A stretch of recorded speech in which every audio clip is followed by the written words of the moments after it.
Comment choisir un bon MLM, un bon marketing de réseau? C'est une question qui peut se poser, surtout quand on démarre et potentiellement quand on a peu d'expérience. Aujourd'hui, je vais vous partager un élément très important et je veux quand même vous donner quelques exemples de pourquoi, enfin, de critères de société qu'il faut plus ou moins rechercher, en toute transparence encore une fois. Donc la première chose qu'il faut comprendre, c'est que il n'y a pas de bon ou de mauvais MLM, normalement. Du moins, normalement, à moins que c'est une arnaque, etc. Voilà. Pour moi, le plus gros conseil que je peux te donner, c'est de choisir un produit qui te correspond. C'est-à-dire que là, tu vas vendre quelque chose à quelqu'un. Donc, si tu vends quelque chose où toi-même, tu n'as pas la vision, ou toi-même, ça ne te parle pas plus que ça, ben, ça va se ressentir, en fait, dans ton excitation, dans la manière dont on parle autour de toi. Donc, comment choisir un bon MLM? Choisis un produit qui te correspond. Si tu n'es pas du tout soin de beauté, et que c'est pas du tout ton truc, tu vas pas t'inscrire juste pour faire de l'argent. Parce que ça marchera un temps, mais pas trop. Tu vois ce que je veux dire? Et c'est pas avec une pub sur les réseaux sociaux que tu vas aller générer un gros chiffre d'affaires, tu vois. Donc il faut que ce soit un produit qui te correspond. Pour moi, c'est le plus gros conseil que je puisse te donner. Choisis vraiment quelque chose qui te correspond, qui te parle, tu vois.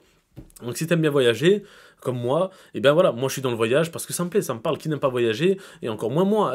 Moi je kiffe voyager, donc forcément j'en parle autour de moi parce que je suis convaincu du produit. Après, en interne, je vais tester mon produit pour être encore plus convaincu et en parler autour de moi. Tu vois ce que je veux dire? Mais voilà, concrètement, première chose, choisis un produit qui te correspond. La deuxième chose que j'ai notée, c'est choisir un parrain en qui tu fais confiance. Ça peut être vraiment un critère aussi important. C'est peut-être pas forcément directement la société, parce qu'il y a des bonnes sociétés, mais forcément, ça peut arriver que tu tombes sur un mauvais parrain ou une mauvaise personne, parce que des bons et des mauvais, il y en a partout, hein, on va pas se mentir. Donc voilà, ou alors tu peux tomber sur un bon parrain, mais sur une société qui ne te correspond pas. Donc encore une fois, choisis un produit qui te correspond et choisis un bon parrain. Comme ça, tu sais que tu seras bien au sein de ta société. Le point suivant que je peux te dire, c'est que essaie quand même dans l'idéal de choisir une société qui a plus de 6 ans.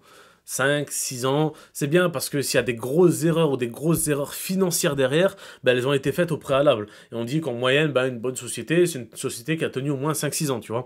Donc voilà, ce que je peux te dire, hein, ce qui me correspondrait, c'est une société qui a minimum 5, 6 ans d'expérience. Moins, ça me parlerait pas trop et j'aurais moins confiance. Après, attention, je ne suis pas là pour juger les sociétés qui ont moins de 5 ans. Ça ne veut pas dire qu'elles sont pas plus solides qu'une société qui a 9 ans aussi, hein, attention. Ça dépend de qui c'est qui gère les choses derrière. Mais en général, voilà, de manière générale, en globalité, une société qui a 5, 6 ans d'expérience, c'est une société qui a déjà su faire face à certains problèmes, et donc du coup, elle saura survivre en cas de problématique par la suite. Et derrière, ben, un gage de confiance aussi, je l'avais noté, tu vois, c'est important. Et voilà, donc je pense avoir fait le tour, hein. Moi j'ai pas plus d'infos à te donner, je suis pas là pour te dire une société elle est meilleure qu'une autre, et encore une fois c'est pas parce que, tu vois, oui mais toi tu vends des produits, mais moi les produits c'est 15 euros, toi tes produits ils sont en moyenne à 60 euros.